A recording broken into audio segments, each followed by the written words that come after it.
Lecture number 271 سیرت النبی صلی اللہ علیہ وآلہ وسلم۔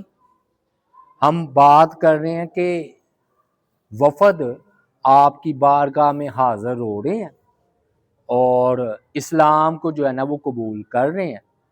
فردن فردن بھی لوگ آئے اور اجتماعی طور پر بھی لوگ آئے۔ آج ہم دو شخصیتوں کا ذکر کریں گے جو کہ آئے ہیں اور انہوں نے اسلام جو ہے نا وہ قبول کیا ہے۔ ان میں سے نا ایک جریر بن عبداللہ ہے رضی اللہ تعالی عنہ۔ وہ اپنا بیان کرتے ہیں کہ وہ اسلام قبول کرنے جب مدینہ منورہ آئے نا تو باہر وہ نہ ٹھہرے، انہوں نے اچھا سا لباس پہنا اور مدینہ میں داخل ہوئے۔ جب میں مدینہ میں داخل ہوا تو آپ جمعے کا دن ہوگا تو آپ خطبہ دے رہے تھے۔ جب میں آیا تو لوگوں نے مجھے ایسے ایسے دیکھا، مجھے عجیب سا محسوس ہوا کہ یہ لوگ مجھے ایسا کیوں دیکھ رہے ہیں۔ میں نے اپنے ساتھ والے آدمی سے کہا اللہ کے بندے کیا یہ لوگ مجھے کیوں اس طرح دیکھ رہے ہیں؟ تو انہوں نے کہا آپ صلی اللہ علیہ وآلہ وسلم نے ابھی خطبے کے درمیان تمہارا ذکر کیا، تو آپ نے فرمایا کہ اس دروازے سے یا اس راستے سے یمن والوں کا ایک بہترین آدمی تمہارے پاس آئے گا اور اس کے چہرے پر نا حسن و جمال جھلک رہا ہوگا، یعنی کہ بڑا خوبصورت ہوں گے۔ جیسے جریر کا مطلب ہی مقابلہ بجلی کہہ رہے نا، تو جریر رضی اللہ تعالیٰ عنہ فرماتے ہیں کہ میں نے اس پر اللہ تعالیٰ کا شکر ادا کیا کہ آپ نے میرے آنے سے پہلے وحی کے ذریعے میرے لیے خوشخبری ہے کہ بہترین آدمی آتا ہے۔ اب یہ جریر رضی اللہ تعالیٰ کب مسلمان ہوئے اس میں اختلاف ہے۔ کہتے ہیں زیادہ صحیح بات یہی ہے کہ جو ہم کہہ رہے ہیں سن 9 ہجری کا واقعہ چل رہا ہے اس میں انہوں نے اسلام قبول کیا۔ بعض کہتے ہیں حجۃ الوداع، یعنی کہ یہی سن 10 ہجری میں آپ نے حج کیا نا آخری، تو اس میں آپ نے اسلام قبول کیا۔ تو کیونکہ نا حجۃ الوداع کے موقع پر آپ ساتھ ہی موجود تھے جریر، اور اس کی دلیل یہ ہے کہ آپ نے جریر رضی اللہ تعالیٰ عنہ کو کہا تھا، یہ ڈیوٹی لگائی تھی کہ لوگوں کو خاموش کروائے، لاؤڈ سپیکر نہیں نا ہوتے تھے، تو ایک ہی بندہ اونچی آواز سے بات کرتا ہے تو دوسروں کی خاموشی ضروری ہے، تو یہ جریر رضی اللہ تعالیٰ عنہ کی ڈیوٹی تھی کہ لوگوں کو خاموش کرواتے تھے۔ 1 لاکھ کا مجمع تھا، آگے ہم ذکر کریں گے حجۃ الوداع کا روزوں کے بعد۔ وہ یہ ہے کہ خود بیان کرتے ہیں جریر کہ جب میں 9 عمر تھا، یعنی کہ نوجوان تھا اور نہایت میں خوبصورت تھا، قد میرا کافی لمبا تھا، لیکن نا میرے اندر شرم و حیا بہت تھی، اور یہ نا ہمیشہ اپنی نگاہوں کو نا جھکا کر ہی رکھا کرتے تھے، شرم کی وجہ سے، حیا کی وجہ سے۔ وہ جو حدیث آ رہی نا یہ کہہ رہے ہیں کہ آپ انہوں نے پوچھا تھا کہ اگر عورت پر اچانک نظر پڑ جائے تو آپ نے فرمایا کہ وہ معافی ہے، ہاں دوبارہ نہیں فرمایا، پھر وہ نگاہوں کو جھکا لو۔ انہوں نے غالباً یہ آپ سے نا مسئلہ پوچھا تھا۔ تو ایک روایت میں ہے کہ جب نبی علیہ الصلوۃ والسلام کی بعثت ہوئی ہے تو یہ آپ کی بارگاہ میں آئے تو آپ نے فرمایا کہ اے جریر تم کس لیے آئے ہو؟ میں نے کہا عرض کی اللہ کے رسول میں آپ کے ہاتھ پر مسلمان ہونا چاہتا ہوں۔ تو آپ صلی اللہ علیہ وآلہ وسلم نے میری طرف اپنی چادر جو ہے نا ڈالی اور اپنے صحابہ کو مخاطب کر کے فرمایا کہ جب تمہارے پاس کسی قوم کا کوئی معزز آدمی آئے تو اس کی عزت جو ہے نا وہ کیا کرو، یعنی کہ جو اس کو اپنے قبیلے میں مقام حاصل ہے نا کوشش کرو کہ تم اس کو ان کا وہ مقام دو۔ یہ دوسری بھی حدیث ہے کہ لوگوں کو نا ان کی منازل پر اتارو، یہ نہیں ہو سکتا شہباز شریف آئے تو آپ اس کے عام بندوں جیسا سلوک کریں، یا وزیر آئے، یعنی کہ وہ چونکہ پروٹوکول کے عادی ہوتے ہیں تو ان کو پھر ان کا مقام دو۔ تو آپ نے اپنی چادر بعض کا پھیلا دیتے تھے، بعض کا بچھا دیتے تھے ایسے لوگوں کے لیے جو سردار ہوتے تھے۔ پھر آپ نے فرمایا کہ کیا تم اس بات کی گواہی دیتے ہو کہ میں اللہ کا رسول ہوں، یا کہ تم اللہ پر ایمان لاؤ اور آخرت پر، اچھی اور بری تقدیر پر، پھر نماز پڑھو اور زکوٰۃ دو۔ انہوں نے کہا ہاں جی میں ان تمام باتوں کی گواہی دیتا ہوں۔ پھر نہ انہوں نے اپنی ایک عجیب بات بیان کی، کہتے میں نے جب یہ کہہ دیا نا کہ میں ساری باتوں پر عمل کروں گا، تو کہتے ہوتا یہ تھا کہ جب نبی صلی اللہ علیہ وآلہ وسلم مجھے دیکھتے نا کہ میں آ رہا ہوں تو مسکراتے تھے، یعنی کہ مجھے دیکھ کر آپ کا یہی انداز تھا کہ آپ مجھے دیکھ کر نا مسکرا دیتے تھے۔ اچھا، آپ صلی اللہ علیہ وآلہ وسلم نا، میں نے یہ سیرت میں غور کیا کہ آپ ہر بندے کی نفسیات، اس کا مزاج اور اس کے ساتھ حسن سلوک، یعنی کہ جو اس کی ڈیمانڈ ہے نا جائز، آپ اس کو نا پوری کرنے کی کوشش کرتے تھے۔ اچھا، وہ نا صحیح بخاری میں ہے کہ انہوں نے اس بات پر بھی بیعت کی کہ میں ہر مسلمان کی خیر خواہی کروں گا، نماز پڑھوں گا اور ہر مسلمان کی خیر خواہی کروں گا۔ اب ہم آپ خود کو دیکھ لیں، بعض کی ہم خیر خواہ ہیں، بعض کے نہیں، خاندانوں میں دشمنیاں بھی پلتی ہیں۔ انہوں نے کہا کہ میں ہر جو مسلمان ہوگا نا میں اس کی خیر خواہی کروں۔ پھر جریر جب مسلمان ہو گئے تو آپ نے نا انہیں ایک ذوالخلصہ مقام تھا، اس کو ڈھانے کے لیے بھیجا ہے۔ یہ ذوالخلصہ کیا تھا؟ یہ نا بیت اللہ کے مقابل انہوں نے ایک اور بتوں کا گھر بنایا ہوا تھا، اور وہ کہتے تھے جیسے وہ اللہ کا گھر ہے نا بیت اللہ، تو یہ ذوالخلصہ جو ہے نا یہ بتوں کا گھر ہے۔ تو اب مکہ میں اور یہ مدینہ فتح ہو چکا تھا، تو پھر آپ نے انہی کو فرمایا کہ جاؤ مجھے نا ذوالخلصہ سے راحت پہنچاؤ، یعنی اس کو ڈھا کر آؤ۔ انہوں نے جریر رضی اللہ تعالی عنہ نے عرض کیا کہ اللہ کے رسول صلی اللہ علیہ وسلم میرے اندر ایک کمزوری ہے، میں نہیں وہ ڈھا سکتا۔ آپ نے فرمایا وہ کیا؟ انہوں نے کہا کہ میں جو گھوڑا ہے نا، گھوڑا اس کی اوپر بیٹھ نہیں سکتا، گر جاتا ہوں۔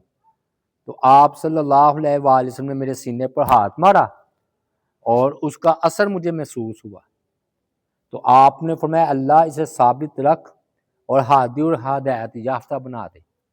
کہتے اس کے بعد میں کبھی بھی گھوڑے سے نہیں گرا پوری زندگی۔ یہ آپ کا معجزہ کہہ لیں یا دعا کی قبولیت کہہ لیں۔ پھر یہ نا اپنے 150 یعنی کہ 150 سواروں کے ساتھ نا ذوالخلصہ گئے ہیں، اور انہوں نے اس گھر کو آگ لگا کر نا برباد کر دیا، اور بیمار جیسے اونٹ نہیں ہوتا ایسے اس گھر کو کر دیا، یعنی کہ تباہ و برباد کر کے رکھ دیا۔ پھر انہوں نے نبی علیہ الصلوۃ والسلام کو خوشخبری دینے کے لیے ایک شخص کو مدینہ منورہ روانہ فرمایا، اس نے آپ کو اس مہم کی کامیابی کی خوشخبری سنائی، تو آپ نے یہ جوانوں اور گھوڑوں کے لیے 5 مرتبہ برکت کی دعا کی، 5 مرتبہ کہ یا اللہ ان کے گھوڑوں میں اور ان کے جوانوں میں برکت عطا فرما۔ یہ تھے جی جریر بن عبداللہ۔ اب ایک ہے وائل بن حجر، وہی وہ رفع الیدین والے نہیں راوی، یہ وہ ہیں جس سے ہم کہتے ہیں کہ بھی یہ سن 9 ہجری تک رفع الیدین ثابت ہو رہا ہے۔ امام بخاری نے یہ واقعہ نقل کیا ہے کہ وائل نا فرماتے ہیں کہ مجھے نا نبی علیہ الصلوۃ والسلام کی اطلاع ملی کہ آپ نے نبوت کا دعویٰ کیا، اور اس وقت میں نا ایک بہت بڑی مملکت کا حکمران تھا، یہ حکمران تھے، سردار، بادشاہ لوگ تھے یہ، اور ہر قسم کی نا راحت مجھے میسر تھی جو اس دور کی ہوگی۔ میں نے سب کو ٹھکرا دیا، میں نے کہا اللہ اور اس کے رسول کی رضا کے لیے وہاں سے نکل کھڑا ہوا۔ جب میں مدینہ منورہ پہنچا تو صحابہ کرام نے مجھے خوشخبری سنائی کہ ایک دن پہلے آپ کا تذکرہ نبی اکرم صلی اللہ علیہ وآلہ وسلم نے کیا ہے، وحی کے ذریعے کیا ہوگا۔ تو میں نے آپ کی خدمت میں حاضر ہوا اور سلام پیش کیا، اور آپ نے مجھے جو ہے نا جواب دیا۔ پھر آپ نے نا اپنی چادر بچھائی اور مجھے اپنے ساتھ بٹھایا۔ وہی بات آ گئی نا کہ جس کو جو ہے نا پروٹوکول یا عزت افزائی آپ دیتے تھے، کیونکہ یہ سردار تھے، حتیٰ کہ آپ نے نا جب ممبر پر کھڑے ہوئے ہیں تو ان کو اپنے ساتھ کھڑا کیا، وائل رضی اللہ تعالیٰ عنہ۔ پھر آپ صلی اللہ علیہ وآلہ وسلم نے فرمایا حاضرین کو مخاطب کرتے ہوئے کہ حاذا وائل بن حجر، فرمایا کہ یہ وائل بن حجر ہے، یہ تمہارے بڑے دور سے آئے ہیں، حضر موت سے، یہ اپنی مرضی سے آئے ہیں، انہیں کسی نے مجبور نہیں کیا، اور یہ اللہ اور اس کے رسول اور اس کے دین کے طلبگار بن کر آئے ہیں، اور یہ بادشاہوں کی اولاد میں سے ہیں، اور اے وائل تمہیں اور تمہاری اولاد اور اولاد کو برکت عطا فرمائے۔ یہ آپ نے دعا دی۔ تو انہوں نے کہا اللہ کے رسول جیسے مجھے آپ کی بعثت کا علم ہوا میں نے اپنا محل ٹھکرا دیا۔ واقعی بڑی چھوٹی بات نہیں ہوتی، یہ سننا تو آسان ہے، یہ ایسے ہی ہے جیسے کسی کی نوکری لگی ہوئی حرام کی تو وہ چھوڑ کر آ جائے،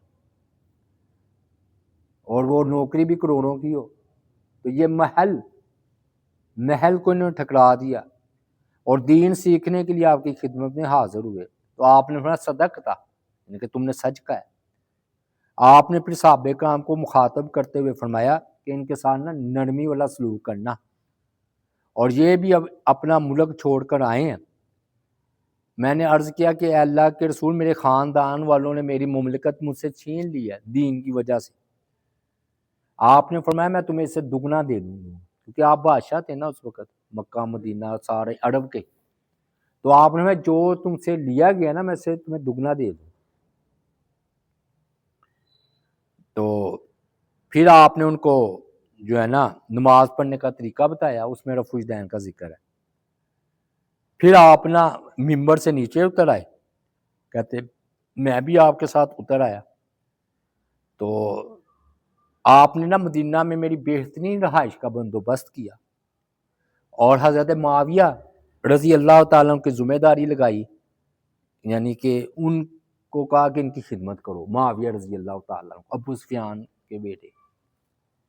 اب ان کا یہ دلچسپ واقعہ ہے، معاویہ نا وائل بن حجر کو اپنے ساتھ لے کر چل پڑے، ان کو جو آپ نے مملکت دینی تھی نا اس کی طرف۔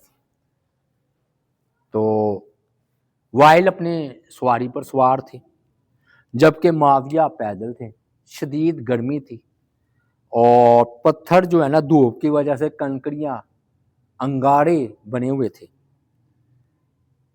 تو معاویہ رضی اللہ تعالیٰ عنہ نے کہا کہ اے وائل مجھے اپنے پیچھے بٹھا لو، اونٹ کے، ایک ہی اونٹ ہوگا نا۔ انہوں نے کہا تم ان لوگوں میں سے نہیں جو بادشاہوں کے پیچھے سوار ہوتے ہیں، یعنی کہ میں بادشاہ ہوں تو میں تمہیں اپنے پیچھے سوار نہیں کروں گا۔ معاویہ نے عرض کی کہ آپ چلو مجھے اپنے جوتے ہی عنایت فرما دیں، تو تاکہ میں پہن کر گرم پتھروں کی تکلیف سے بچ سکوں۔ تو وائل نے کہا میں نے اب جوتے پہن لیے ہیں اس لیے اب میں نہیں دے سکتا۔ معاویہ رضی اللہ تعالیٰ نے عرض کیا کہ ان گرم پتھروں نے میرے پاؤں جلا دیے ہیں۔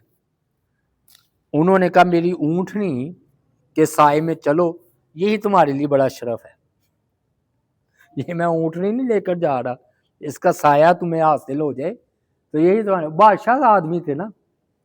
اب ہوا کیا، وقت کی بات ہوتی ہے نا، وائل بیان کرتے خود تھی کہ ایک وقت وہ آیا کہ معاویہ رضی اللہ تعالیٰ خلیفہ بنے، سن 40 ہجری کے بعد سن 60 تک یہ 20 سال خلیفہ رہے نا، 20 سال معاویہ رضی اللہ تعالیٰ۔ تو میں ان کی خدمت میں حاضر ہوا،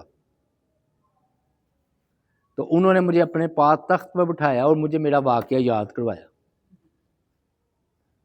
کہ تم نے یوں یوں کہا تھا۔ کہتے میں بالکل شرمندہ چپ ہیں۔ تو اس وقت میں نے کہا کاش میں ان کو اپنے نا ساتھ بٹھا لیا ہوتا، تو آج یہ مجھے اس طرح نہ کہتے. ہوتا ہے نا، وقت وقت کی بات ہوتی ہے. تو انہوں نے معاویہ رضی اللہ ساتھ بٹھا لیا، اور ان کو واقعہ سارا یاد تھا کہ جوتی تک نہیں انہوں نے دی، پیچھے تک نہیں مجھے بٹھایا. کہا کہ آپ، میں بادشاہ ہوں، آپ بادشاہوں کے پاس بیٹھنے کے لائق نہیں. یہی مطلب ہوا نا. تو معاویہ رضی اللہ تعالیٰ عنہ کا مطلب تھا آپ دیکھو میں تم سے بڑا خلیفہ ہوں، اور میں تمہیں اپنے ساتھ تخت پر بٹھا رہا ہوں. واقعہ بھی ان کو سارا یاد کروایا. تو اللہ تعالیٰ سے بھائی دعا ہے اللہ تعالیٰ عمل کی توفیق عطا فرمائے. یہ انشاءاللہ پھر ہم آگے چلیں گے. وما علینا الا البلاغ المبین.